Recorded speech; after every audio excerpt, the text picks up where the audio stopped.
Imagine you were paying a bill every single month for something that a man named Nikola Tesla already figured out how to give you for free. Not cheap, not subsidized, free. Pulled directly from the earth, transmitted without wires, available to every human being on the planet simultaneously. He demonstrated it, he proved it, the physics worked. Then one family decided that free energy was the single greatest threat to their fortune that had ever existed.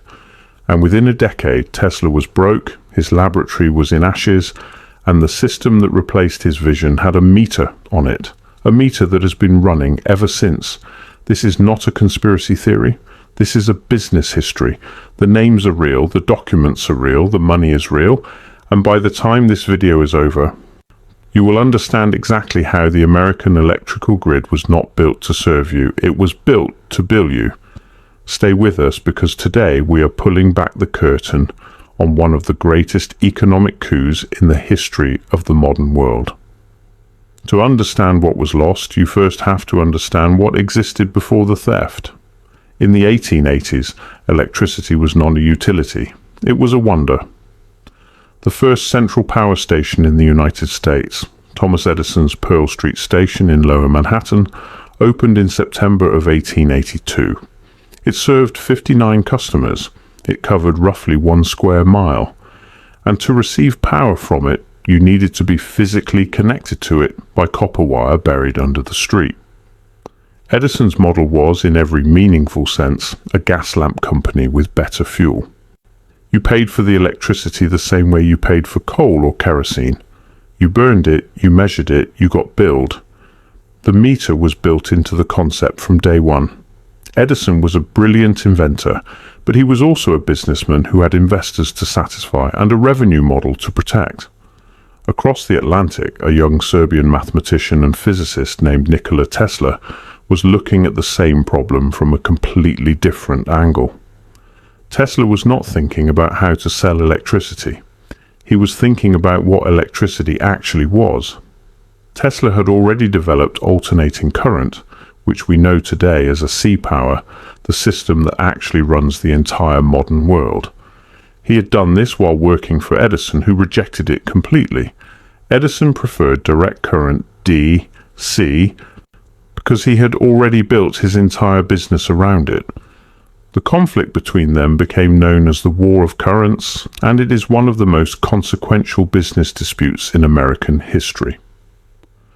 Tesla left Edison's employ and eventually found a backer in George Westinghouse, a Pittsburgh industrialist who understood that alternating current could transmit power over far greater distances than direct current ever could.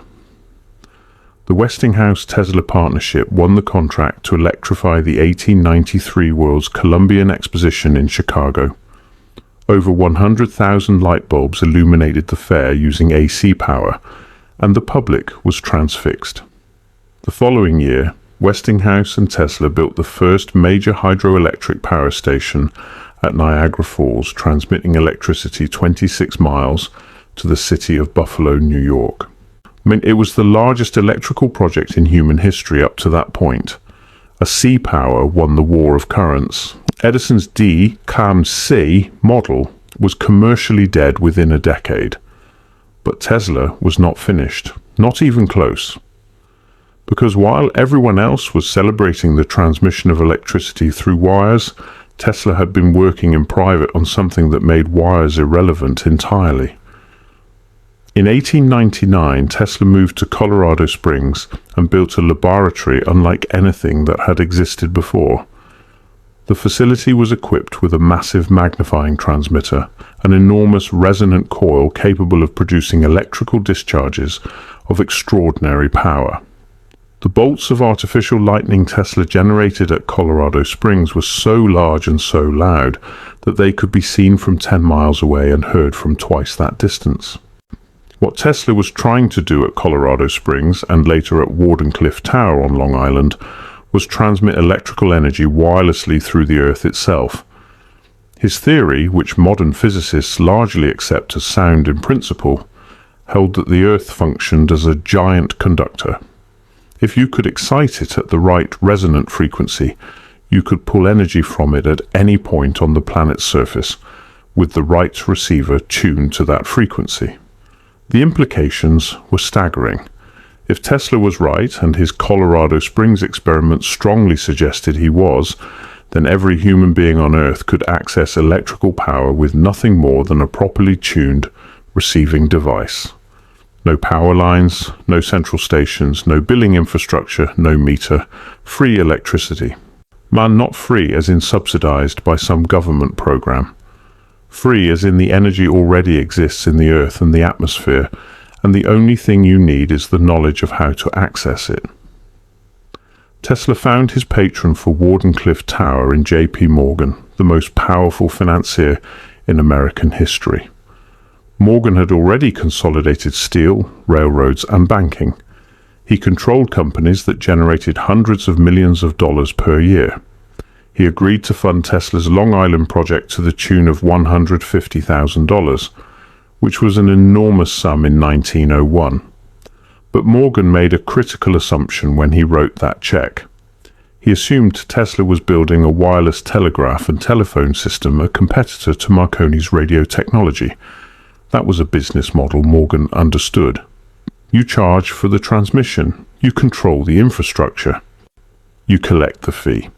What Tesla was actually building was something else entirely. And when Morgan figured out what that something else was, the project died. The story that gets repeated is that Morgan pulled Tesla's funding because Marconi beat Tesla to the first transatlantic radio transmission in December 1901, making Tesla's wireless communication ambitions commercially redundant. That story is technically accurate, but functionally incomplete. The fuller version of events requires understanding who J.P. Morgan actually was and what he actually controlled. By 1901, J.P. Morgan had organized and financed the formation of General Electric. Not founded it, organized it. Morgan had taken Edison's various electrical companies, combined them with the Thomson-Houston Electric Company, and created General Electric in 1892 specifically to dominate the electrical industry in the United States. Morgan held significant financial interests in General Electric. General Electric's entire business model was predicated on selling electrical equipment and, more importantly, on the electrical utilities that purchased that equipment and billed consumers for the power. The business chain worked like this. Morgan's banks financed the construction of power plants. Those power plants purchased turbines, generators, and switchgear from General Electric, in which Morgan held financial interests. The power plants then sold electricity to consumers through a metered billing system, generating perpetual revenue streams that secured the loans Morgan's banks had issued to build the plants in the first place. It was a closed loop of extraction. Morgan financed construction, Morgan's industrial interests supplied the equipment, and Morgan's financial network collected the returns from the billing system that never stopped running. Free electricity did not just threaten one part of this chain. It destroyed the entire model. If electricity was freely available from the earth itself, you did not need a power plant. You did not need Morgan's financing to build one. You did not need General Electric's equipment to equip one. You did not need a utility company to distribute the power. And you absolutely did not need a meter to measure what you had consumed. The story that Morgan simply lost interest because Marconi beat Tesla is a carefully comfortable version of events. The more accurate framing is that Morgan lost interest precisely when he understood what Tesla was actually building. In a famous exchange that Tesla himself recounted, Morgan asked him directly, "If the system works, where do I put the meter?" Tesla reportedly had no good answer. Because there was no good answer, that was the entire point. Without a meter, there was no revenue. Without revenue, there was no return on investment. Without a return on investment, J.P. Morgan was not interested. Morgan withdrew his funding in 1903, and without capital, Wardenclyffe Tower sat unfinished. Tesla spent years trying to find alternative backing. He failed. And in 1917, the tower was demolished and sold for scrap to pay Tesla's debts. Tesla died in a New York hotel room in January 1943. alone and nearly penniless, yes, with approximately $3,000 to his name. The man who had literally invented the system that powers the modern world ended his life without enough money to keep the lights on in his own room. While Tesla was watching his dream collapse, the electrical infrastructure of the United States was being constructed on an entirely different set of principles. And the key to understanding those principles is understanding not just the technology involved, but the legal and financial architecture that surrounded it. The period from roughly 1895 to 1920 was the era of utility consolidation in America.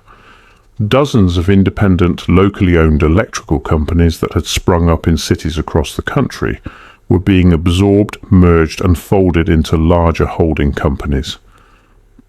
The driving force behind this consolidation was not efficiency. It was not better service, it was control. The mechanism was the utility holding company. A holding company does not actually generate or distribute power. It owns the stock of the companies that do. Holding companies were largely unregulated because the Interstate Commerce Commission and state public utility commissions regulated the actual operating companies, not the financial structures that sat above them. This created a gap through which enormous amounts of financial manipulation could flow completely legally. Samuel Insull was the man who most clearly embodied this era. Insull had started as Thomas Edison's personal secretary in the 1880s and had risen to become the head of Commonwealth Edison in Chicago. He was a genius of industrial organization. And under his leadership, Chicago built one of the most efficient electrical systems in the world. But Insull's ambition did not stop at Chicago. Through the 1910s and 1920s, Insull constructed a pyramid of holding companies that ultimately controlled electrical utilities serving 5,000 communities in 32 states. At its peak, the Insull empire represented $2.7 billion in assets, control power for 1 in 8 Americans, and was structured in such a way that Insull himself controlled the entire pyramid with a relatively modest personal investment, because each layer of holding company used debt and leveraged stock to control the layer below it. The pyramid was designed to be extractive. The holding companies charged the operating utilities for management services, for financing, for equipment procurement, for every conceivable function. These charges flowed upward through the structure, generating profits for the holding company and its investors, regardless of how efficiently the actual utilities operated. The consumers paid for all of it because the utility commissions that were supposed to regulate rates had no visibility into the holding company structures above the operating companies they actually oversaw. This was not unique to Insull. Electric Bond and Share Company, a creation of General Electric, controlled utilities in 33 states by the late 1920s. Middle West Utilities, North American Company, Columbia Gas and Electric, all of them holding company pyramids, all of them extracting fees from operating utilities that were then extracted from ratepayers who had no choice but to pay. You did not choose your electrical utility in 1920. You did not choose it in 1950. In most of America, you still cannot choose it today. The natural monopoly doctrine, which was used to justify utility regulation and which the utilities themselves often lobbied for, ensured that each utility had exclusive territorial rights within its service area. No competition was permitted. No alternative providers could enter the market. You paid the rate that was set, and the rate was set by a commission that was frequently populated by former utility industry executives and that regularly approved rates that guaranteed the utilities a comfortable return on their investment. The grid was not built to serve you. The grid was built to be the infrastructure through which you would be permanently billed. In 1929, the stock market crashed, and the holding company pyramid schemes that had dominated American utilities began to unravel. Samuel Insull's empire was the most spectacular casualty. As the Depression deepened and operating revenues fell, the debt-laden holding company structure could not sustain itself. In April 1932, Middle West Utilities, the apex of Insull's pyramid, declared bankruptcy. Within months, the entire edifice collapsed. More than 600,000 investors lost money. Pension funds and savings accounts evaporated. The losses were estimated at $750 million, an inconceivable sum in 1932. Insull fled to Europe and was eventually extradited from Turkey. He was tried on multiple counts of fraud and embezzlement and was acquitted, largely because the specific mechanisms of holding company extraction were not technically illegal under existing law. He died in 1938 in a Paris subway station with $20 in his pocket.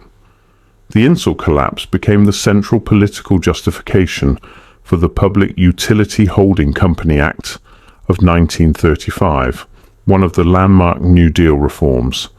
The Act required the registration of utility holding companies and empowered the Securities and Exchange Commission to break up holding company pyramids that served no legitimate economic purpose. Over the following 2 decades, the SEC forced the dissolution of dozens of holding company structures, and the utility industry was reorganized around regulated monopolies that were more directly accountable to state oversight. This is often told as the story of government stepping in to protect consumers from corporate abuse, and there is truth in that telling. But the other side of the story is that the regulated monopoly structure that emerged from the 1935 Act was itself a guarantee to the surviving utility companies. In exchange for accepting regulation of their rates, they received permanent, legally protected monopoly service territories, guaranteed returns on their investments, and a rate-setting process that allowed them to recover all of their costs, plus a defined profit margin from captive ratepayers. The regulation did not end extraction, it institutionalized it, it made it orderly, it put a bureaucratic process around it and called that process protection. Meanwhile, across the Atlantic and in archives that received very little public attention, researchers were beginning to piece together what exactly had been lost when Wardenclyffe Tower came down. When Tesla filed more than 300 patents during his lifetime. The majority of them, particularly the foundational AC core system patents, were eventually purchased by Westinghouse. After Tesla's death, his papers and remaining materials were seized by the Office of Alien Property, a wartime security measure, on the grounds that Tesla held Yugoslav citizenship. The papers were eventually turned over to the Tesla Museum in Belgrade, but not before they had been reviewed by American military and intelligence officials.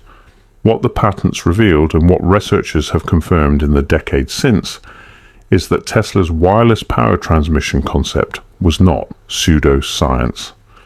The principles he articulated in patents filed between 1897 and 1902 described what modern engineers call Earth resonance transmission when using the Schumann resonance of the Earth ionosphere cavity as a carrier medium. The Schumann resonance, formally identified by the German physicist Winfried Otto Schumann in 1952, 9 years after Tesla's death, confirmed that the Earth and its ionosphere do indeed form a resonant cavity that can propagate electromagnetic waves around the planet. Tesla had intuited this principle from his experimental observations at Colorado Springs more than half a century before Schumann described it mathematically. The question of whether Wardenclyffe, if completed, would have worked exactly as Tesla claimed remains genuinely contested among engineers and physicists. The efficiency losses over long distances, the question of selective tuning to prevent universal access rather than metered access. The sheer scale of the receiver infrastructure required, these are real engineering challenges that Tesla may or may not have solved. Some researchers believe he would have needed decades more development. Others believe the fundamental approach was viable and the engineering problems were solvable. What is not contested is this: the decision to stop the project was made on financial grounds, not scientific ones. Wardenclyffe was not abandoned because Tesla's physics was proven wrong. It was abandoned because there was no revenue model attached to it. The physics was never fully tested at scale. The experiment was terminated before the results were in. The choice to never find out was itself a choice. And that choice was made by people who were already making extraordinary amounts of money from the alternative. Here is where the history becomes uncomfortably contemporary. The average American household today pays approximately $1,500 per year for electricity. That is $125 per month. Multiplied across 130 million American households, the residential electricity market alone generates roughly $195 billion in annual revenue. Add commercial and industrial customers and the total American electricity market exceeds $450 billion per year. That money flows through a system whose fundamental architecture was designed in the 1880s, whose monopoly protection was institutionalized in the 1930s, and whose relationship to consumers has changed less than almost any other major industry in the past century. You cannot negotiate with your utility. You cannot choose a competitor. You cannot opt out except by generating your own power, which until very recently required capital investment accessible only to relatively wealthy households and small businesses. The system is not structured this way because it is the most efficient way to deliver electricity. It is structured this way because it is the most effective way to ensure permanent, guaranteed, captive revenue. The deregulation experiments of the 1990s and 2000s, which were supposed to introduce competition and drive down prices, largely failed or actively backfired. California's deregulation crisis of 2000 and 2001, during which Enron and other energy traders manipulated wholesale electricity markets to create artificial shortages and drive prices to extraordinary levels, resulting in rolling blackouts across the state and the bankruptcy of Pacific Gas and Electric, stands as the most vivid demonstration of what happens when you introduce market dynamics into infrastructure that was designed as a captive system. The manipulation was legal within the rules as written. Enron executives did what any rational actor in that market would have done, which was exploit every available mechanism to maximize profit. The system allowed it. The lesson that the American political and regulatory establishment drew from that crisis was not that the underlying architecture of captive monopoly utility provision needed to be rethought. The lesson was that deregulation had been implemented badly. The regulated monopoly model was quietly restored, in more or less its pre-deregulation form across most of the country. The meter kept running. The names of J.P. Morgan and Samuel Insull are familiar to anyone who has studied American economic history, but the story of who actually controls the infrastructure today requires looking at a different set of names. The utility industry consolidation of the past 3 decades has produced a smaller number of much larger holding companies than existed even in Insull's era. Companies like NextEra Energy, Duke Energy, Dominion Energy, Southern Company, and American Electric Power collectively control electrical infrastructure serving hundreds of millions of Americans. These companies are publicly traded, but public trading does not mean diffuse ownership. The 3 largest institutional shareholders of virtually every major American utility company are Vanguard Group, BlackRock, and State Street Corporation. Together, these 3 asset management firms hold, on behalf of their fund investors, dominant positions in essentially every large utility in the country. They also hold dominant positions in the equipment manufacturers that supply those utilities, the fuel companies that supply those equipment manufacturers, and the financial institutions that lend to all of them.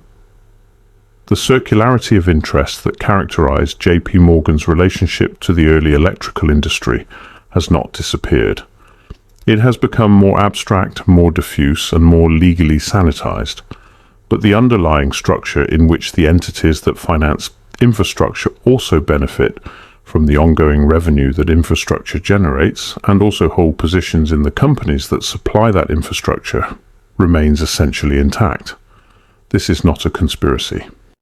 It does not require secret meetings or explicit coordination. It is simply the natural result of capital concentration in a system designed around permanent captive revenue. When the same pools of capital own everything in a closed loop, the interests of those capital pools are served by the continuation of the closed loop, regardless of what alternatives might theoretically be available. Tesla's system, to whatever extent it would have worked, would have broken the loop. That was its fundamental characteristic. Wireless power transmission from the Earth itself does not have a fuel cost. It does not have a transmission infrastructure cost. It does not have a billing cost.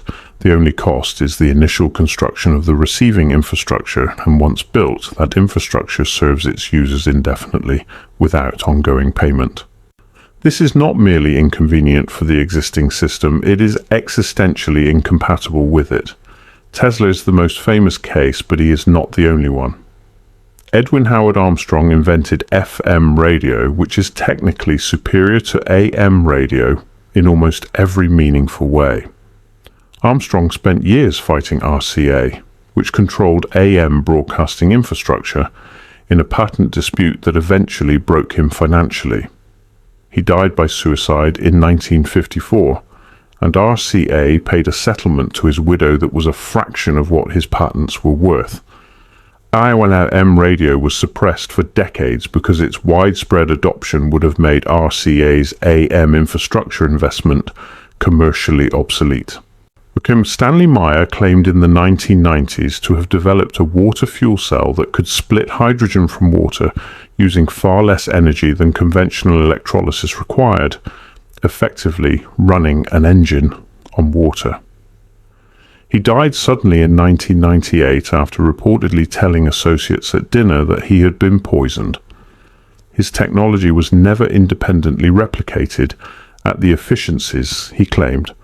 Whether he was a fraud, a genuine innovator whose claims were slightly ahead of his actual results, or something else entirely, remains unresolved. What is clear is that his death ended the investigation before it could be concluded. Andrea Rossi has spent the past 15 years claiming to have developed a device he calls the ECAT, which allegedly produces energy through a process of low-energy nuclear reactions. Mainstream physics rejects his claims as implausible. Independent tests have produced contradictory results. He has been involved in extensive litigation. The device has never been brought to commercial scale. Whether Rossi is a visionary, a fraud, or a genuine experimenter whose results are simply not what he thinks they are. The pattern of his story follows a familiar arc: unconventional energy claim, scientific establishment rejection, legal entanglement, commercial failure. The pattern itself is what matters, not any individual case. The individual cases can each be explained in isolation. This one was a fraud. That one's physics was wrong. The other one died of natural causes. Each story, examined alone, has a plausible conventional explanation. Examined together as a pattern across more than a century, they describe something else. They describe a system that is structurally hostile to the development of any technology that would render the existing billing infrastructure obsolete.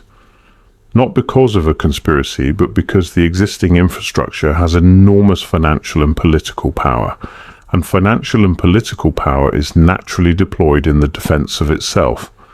This is not unique to energy. It is how industrial incumbency works in every sector.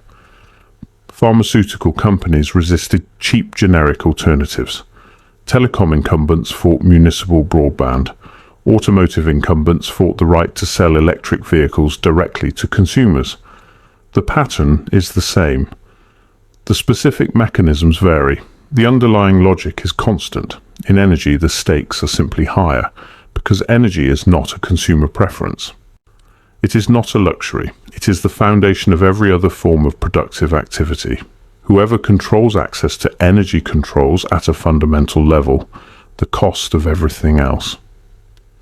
Solar power and battery storage are the first technologies in American history that have genuinely threatened to break the captive utility model.